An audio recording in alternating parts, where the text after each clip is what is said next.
Bonjour à tous, ici le héros de l'histoire, votre Super Saiyan dévoué. Aujourd'hui, nous allons parler des références culturelles dans Dragon Ball. Je pense qu'une partie d'entre vous doivent déjà le savoir, Toriyama s'est beaucoup inspiré d'un classique de la littérature chinoise, à savoir le voyage en Occident. Cette histoire porte différents noms, comme la pérégrination vers l'ouest, le roi singe, etc. Mais cela renvoie donc au même ouvrage qui fut publié pour la première fois à la fin du XVIe siècle. Difficile de dire qui en est l'auteur, certains avancent qu'il s'agirait d'un certain Wu Chenggen. En deux mots, de quoi ça parle? Dans le voyage en Occident, nous suivons les aventures du roi singe, Sun Wukong. Mais je n'en dirai pas plus à ce propos, passons directement en référence que Dragon Ball fait à cet ouvrage. C'est à travers ces références que nous allons en apprendre davantage donc sur l'ouvrage en question. Ça sera le sujet de cette première vidéo sur les références culturelles dans Dragon Ball.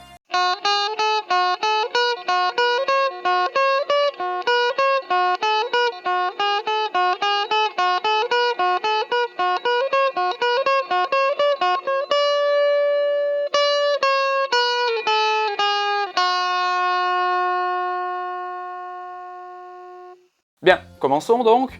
Pourquoi Son Goku s'appelle Son Goku?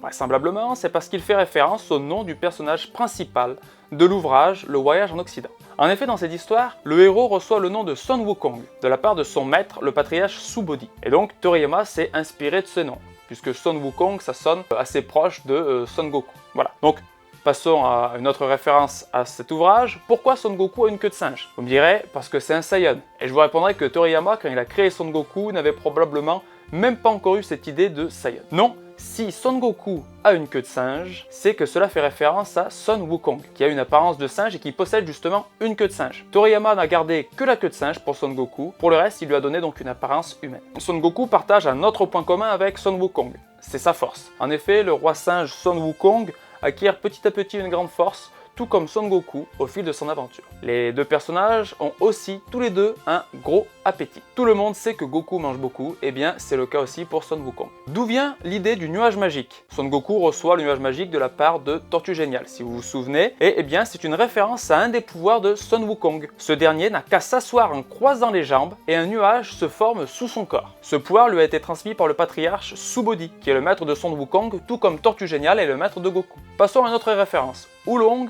donc prononcez-le comme vous voulez, moi je prononce Oolong à chaque fois. C'est le nom donc du petit cochon Whistler, qui est lui aussi une référence au voyage en Occident. En effet, au cours de ses aventures, Son Wukong, qui suit un autre personnage qui s'appelle Yuan Tsang, se retrouve donc dans un village terrorisé par un démon qui ressemble à un cochon. Ce dernier est marié à une des femmes du village qui n'a pas le droit de sortir de sa maison. Son Wukong, qui a la faculté de se transformer, décide alors de prendre l'apparence de la femme du démon cochon afin de le piéger. Le démon prend peur et s'enfuit. Il y a une course-poursuite qui s'engage, Son Wukong le rattrape et le démon cessera de terroriser le village en question. Par la suite, le cochon accompagnera lui aussi Yuan Tsang. Donc le lien est évident avec Oolong, qui lui aussi terrorisait un village avant de suivre Goku et Bulma dans leurs aventures. Voilà, dernière référence pour la route, même s'il y en a encore beaucoup d'autres, c'est à propos de la maison de Tortue Géniale. Dans le voyage en Occident, au fond d'une rivière existe une maison dans laquelle vit une tortue. Sur la façade de cette maison, il est d'ailleurs écrit Maison de la Tortue. Dans Dragon Ball, sur la maison de Tortue Géniale est écrit Kame House, donc autrement dit Maison de la Tortue. Bon,